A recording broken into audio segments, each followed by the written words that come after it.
प्रियंका गांधी ने चुनाव प्रचार की शुरुआत के लिए वाराणसी को ही क्यों चुना? इसे बहुत ज्यादा विस्तार से समझने की जरूरत नहीं है। सभी जानते हैं वाराणसी पीएम मोदी का संसदीय क्षेत्र है, लेकिन इस बार प्रियंका बहुत बदले अंदाज में दिखाई दे रही थी। उनके जुबानी हमले भले पुराने थे, लेकिन तरीका बिल्कुल नया था। उन्होंने कार्यकर्ताओं में जो जोश भरा, सरकार के खिलाफ हुंकार भरी और चुन चुन कर सरकार पर निशाना साधा। नवरात्र के चौथे दिन मां कुष्मांडा की पूजा अर्चना के बाद वो काशी की रैली में पहुंची थी। आपको दिखाते हैं प्रियंका का कुष्मांडा रण और काशी से यूपी का विजय रण।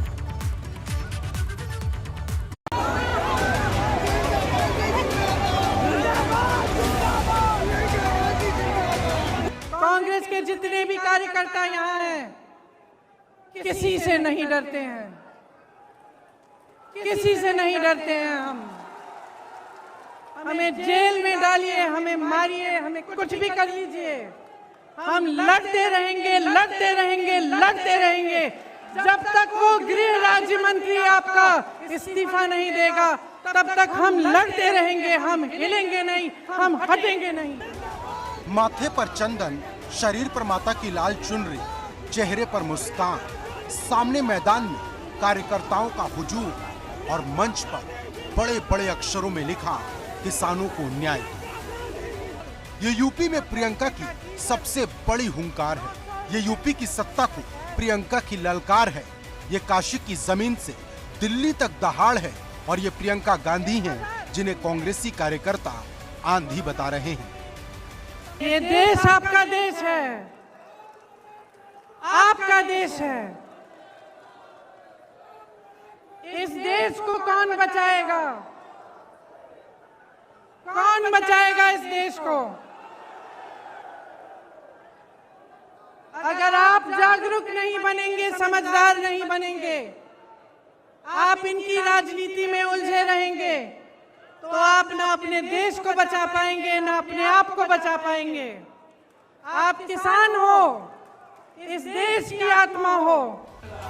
नवरात्र के चौथे दिन मां कुष्मांडा की पूजा करके प्रियंका ने वाराणसी के जगतपुर मैदान से सियासी शंखनाद किया, लेकिन भाषण की शुरुआत जिस अंदाज में की वो विरोधियों को परेशान करने वाला ट्रेलर था। नवरात्रि का चौथा दिन है, मैं व्रत हूं,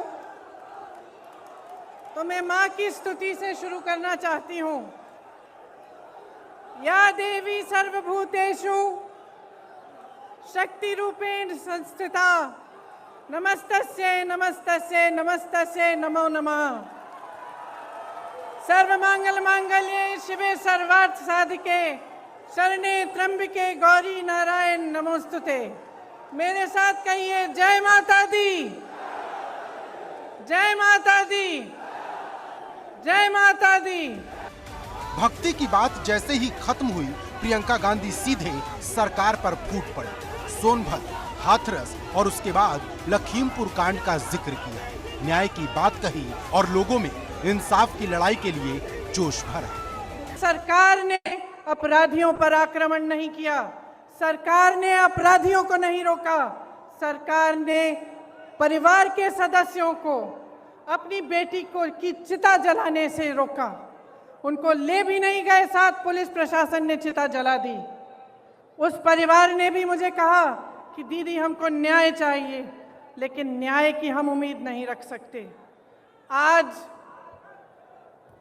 लखीमपुर खेरी में जो हुआ, पिछले हफ्ते से हम देख रहे हैं।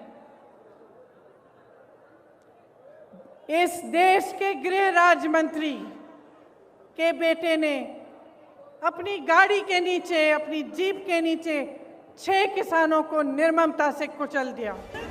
प्रियंका गांधी के निशाने पर सीधे भाजपा सरकार थी। मंच से ललकारते हुए कहा कि पुलिस अपराधियों को छोड़कर रात भर उनके पीछे पड़ी रही। मुझे रोकने की कोशिश की, तमाम पुलिस के घेरे थे, नाकाबंदियां थी। जो परिवार है, पीड़ित परिवार है, उनके घरों में उन्हें नजरबंद किया गया, लेकिन अपराधी को पकड़ने के लिए एक भी पुलिस वाला नहीं निकला। अपराधी के घर में उन्होंने निमंत्रण भेजा कि आप आकर हमसे बात करिए।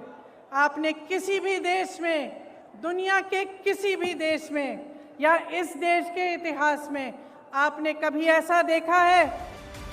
प्रियंका गांधी के निशाने पर जितनी यूपी सरकार थी उतनी ही केंद्र सरकार भी। लखीमपुर कांड को लेकर उन्होंने मोदी सरकार को भी घेरा। जो प्रधानमंत्री लखनऊ आ सकते थे प्रदर्शन को देखने के लिए, उत्तर प्रदेश के प्रदर्शन को देखने के लिए, आजादी के प्रदर्शन को देखने के लिए, वो 2 घंटे की दूरी पर लखीमपुर खेरी नहीं जा सकते थे उन किसानों के हाथ पकड़ने के लिए, उनके आंसू पोंछने के लिए। ये आजादी किसने दी? जिस आजादी का महोत्सव बना रहे हैं, अमृत उत्सव मना रहे हैं, ये आजादी हमें किसने दी है? ये आजादी हमें किसानों ने दी है। लड़ाई अब सीधे सरकार से है। चुनावी माहौल में विपक्ष पूरी तरह से एक्टिव हो गया है, लेकिन सवाल ये है कि पूरब से सरकार पर अटैक करने वाली प्रियंका अगर पश्चिम से अटैक करने वाले अखिलेश से टकरा जाएंगी तो नतीजा क्या होगा? वाराणसी से नीतीश कुमार पांडे के साथ ब्यूरो रिपोर्ट, एबीपी गंगा।